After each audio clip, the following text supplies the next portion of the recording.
Hey guys, what's up? In this video, I'm gonna show you how you can lock application in Redmi Note 13. Before we start the video, make sure to like the video and follow us for more tips and tricks.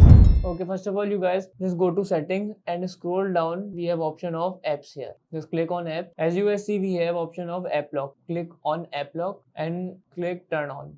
After turn on, just enter the password. I am changing password type here. I'm using PIN. Enter the password which you want to set. Then re-enter the password again.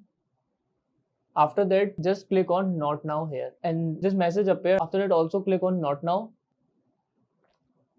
And then press on use app lock. If you want to turn on fingerprint option also, just use your fingerprint. I am cancel it because I only want to use password here. So these are the application of your mobile phone. Only select those applications which you want to lock. I am selecting WhatsApp, gallery, any other application, Instagram. Okay, now after selecting, as you guys see, we have option of setting here. Just click on settings and then click here and select this one when device is logged or after existing app.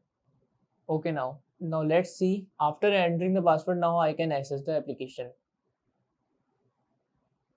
So through this method, you guys can also log application of your Redmi Note 13 device. If this video helped you guys, kindly like the video and follow us for more tips and tricks. See you guys in the next video. Take care.